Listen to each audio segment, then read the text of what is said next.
Mummy આજે તું કંઈક એવું બનાય જે હેલ્ધી પણ હોય અને ઓછું તેલવાળું પણ હોય એવું અને બધાને બહુ જ ભાવે, બહુ જ મજા આવે એવું હોય.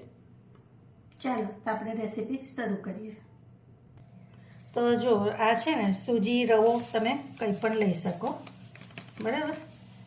તમારા મેમ્બર હોય ને એ રીતે લેવાનું. હું મોટા 2 કપ હોય ને મેજરમેન્ટના, કોઈ બી વાડકીનું માપ લો ને તો પણ ચાલે. વાડકીના માપ પ્રમાણે 2 વાડકી થાય, બરાબર. એમ ખાટું છે એટલે દહીં અંદર એડ કરી દેવાનું.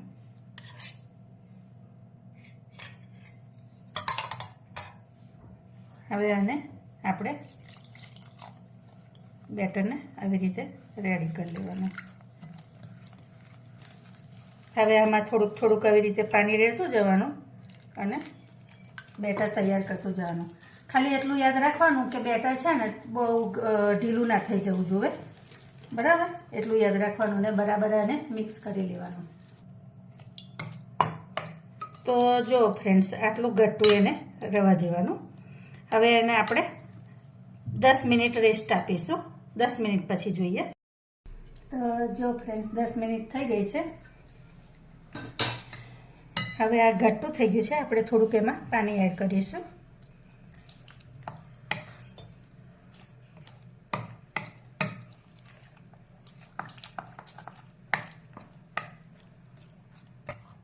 તો જો બેટરની બેટર આવી રીતનું રાખવાનું, બરાબર. હવે આ લીલા મરચાં છે એ આપણે એમાં એડ કરી દઈશું. લીલા મરચાં ટેસ્ટ પ્રમાણે લેવાના.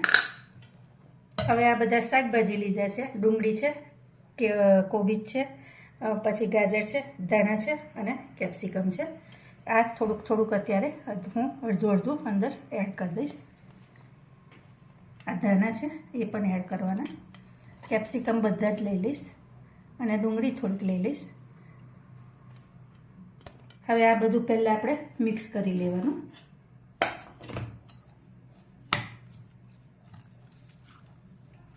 આમાં વેજીટેબલ તમારે વધારે રાખવાના. વધારે જેટલા હશે ને એટલો ટેસ્ટ સરસ આવશે. આમાં તમે કોઈ બી વેજીટેબલ વધઘટ કરી શકો. તમને જે ગમતા હોય એ વધારે રાખવાના, ના ગમે એ ઓછા રાખવાના, બરાબર ને.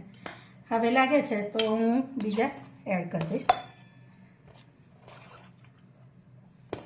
ડુંગળી બધી એડ કરી દઈશ. હવે ફરી આપણે એ બધું મિક્સ કરી લેવાનું.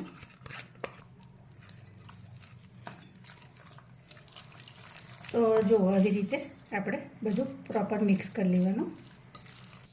હવે આમાં ટેસ્ટ પ્રમાણે મીઠું એડ કરી દઈશું. મીઠું તમે વધઘટ કરી શકો. આ ધાણા જીરું છે એ પણ થોડુંક એડ કરીશ. હળદર છે એ પણ એડ કરી દઈશ. તમે હળદર સ્કીપ પણ કરી શકો, પણ હું જરાક એડ કરીશ. હવે આ બધું પ્રોપર મિક્સ કરી લેવાનું. હવે કઢાઈ આવી રીતે વઘારિયામાં તેલ લીધું છે. એ થાય એટલે આપણે જીરું એડ કરી દેવાનું અને થોડીક રાઈ એડ કરી દઈશું. હવે ગેસની ફ્લેમ બંધ કરી દેવાની અને આ થોડુંક અડધી ચમચીથી ઓછું લાલ મરચું છે. હવે આને આમાં એડ કરી દેવાનું.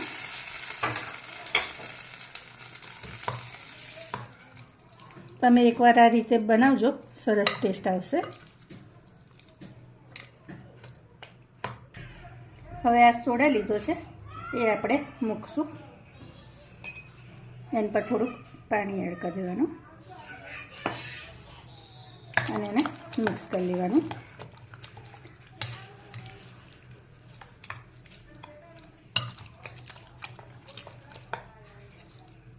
હવે તમે આના છે ને પુડલા પણ બનાવી શકો અને અપ્પમ પણ બનાવી શકો, બરાબર. તો હું આના અપ્પમ બનાવવાની છું. તો આ પણ પેન લઈ લીધી છે. એમાં થોડુંક થોડુંક તેલ બધે એડ કરી દેવાનું.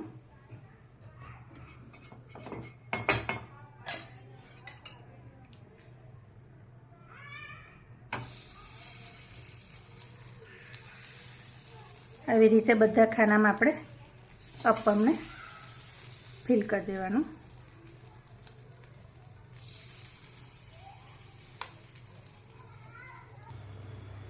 તો હવે આપણે જોઈ લઈએ.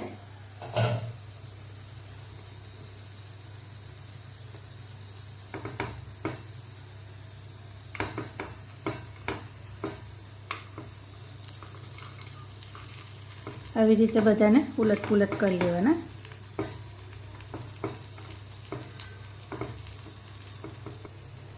હવે આવી રીતે બધી ઉથલાઈ કાઢવાના અને પછી એને ઢાંકી દઈશું. હવે મીડિયમ તાપે પાછા એને થવા દેવાના. તો આપણે હવે જોઈ લઈએ. તો જો નીચેથી પણ સરસ મજાના થઈ ગયા છે. તો આપણે એને કાઢી લઈએ.